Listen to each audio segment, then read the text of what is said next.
नमस्कार, ब्लास्ट 24 में फिर से आपका स्वागत है। और एक बड़ी खबर सामने आ रही है छत्तीसगढ़ के भिलाई से, जहां पर अभी प्रेम प्रकाश पांडे स्थानीय विधायक हैं और पुनः चुनाव मैदान पर हैं भाजपा की ओर से।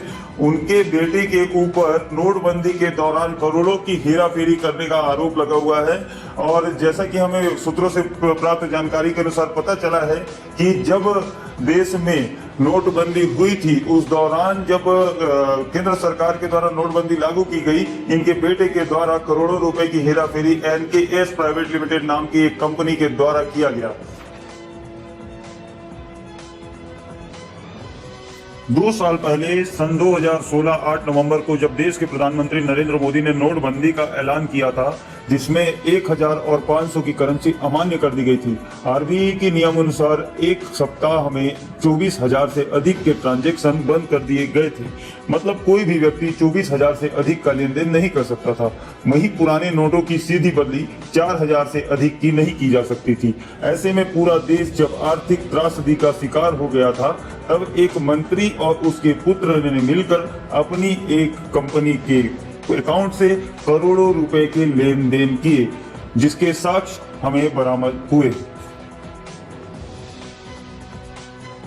जैसा कि आप देख सकते हैं कि अकाउंट आईडी नंबर 9130200471135551 ये एनकेएस इंफ्रास्ट्रक्चर प्राइवेट लिमिटेड का अकाउंट है, जिसकी लेजर इंक्वायरी करने पर पता चलता है कि इस अकाउंट की ओपनिंग बैलेंस 28,80,113 रुपए था।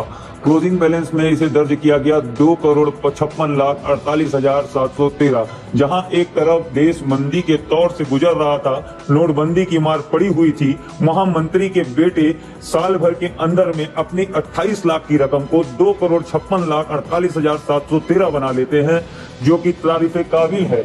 वहीं अगर हम इस लेजर अकाउंट के डिटेल में जाएं तो हम पाते हैं कि नोटबंदी के ठीक 15 दिन बाद, जैसा कि हमने जानते हैं कि 18 नवंबर को नोटबंदी लागू की गई थी और 23 नवंबर को इस अकाउंट में सीएलजी बीआरएन इंडसइंड बैंक लिमिटेड को 1,11,400 रुपए ट्रांसफर किए गए थे। 1,11,400 रुपए ट्रांसफर किए गए थे, जो कि एक बहुत बड़ी रकम है। नोटबंदी के दौरान इतने बड़े ट्रांजैक्शन पर रोक लगा दी गई थी। 24/11/2016 ठीक उसके दूसरे ही दिन इस अकाउंट से 20,000 रुपए पुनः निकाले गए, जबकि नियम अनुसार कोई भी व्यक्ति अपने अकाउंट से 24,000 से अधिक, एक सप्ताह के भीतर 24,000 से अधिक का ट्रांजैक्शन नहीं कर सकता था। 25 नवंबर 2016 को इसी अकाउंट में अरुण कुमार के द्वारा 2 लाख रुपए डाले गए और कुल इसकी अमाउंट बनती है 31,43,713 रुपए। 28 तारीख का दिन इस अकाउंट के लिए एक अजीब ही सौगात लेकर के आता है, जिसमें इस अकाउंट में 28 नवंबर 2016 को कैश डिपॉजिट किए जाते हैं 75 लाख रुपए।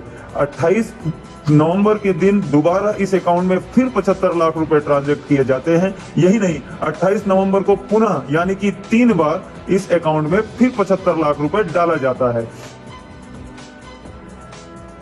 जैसा कि आप लोगों ने देखा कि मंत्री जी के बेटे मनीष पांडे ही है इस एनकेएस इंफ्रास्ट्रक्चर प्राइवेट लिमिटेड के डायरेक्टर, और भी एक डायरेक्टर का नाम इसमें शामिल है मनोज कुमार।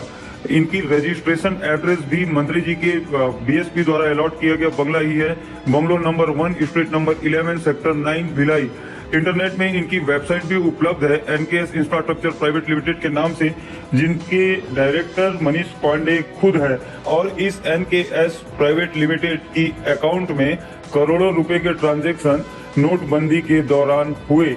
एक तरफ जहां भाजपा की सरकार और प्रधानमंत्री नरेंद्र मोदी काले धन लाने की बात करते हैं और भ्रष्टाचार मिटाने की बात करते हैं, वहीं इसके आड़ में मंत्री प्रेम प्रकाश पांडे और उनके बेटे के द्वारा वादों कस्मों की आड़ में करोड़ों की हेराफेरी की गई है। देखना यह है कि ये ब्रेकिंग न्यूज इस विधानसभा चुनाव में क्या रंग लाता है। हमारे संवाददाता विकास तिवारी भिलाई से हमसे जुड़ चुके हैं। आइए जानते हैं भाजपा के जिला अध्यक्ष सांवला राम डहरे इस मामले में क्या कहना चाहते हैं।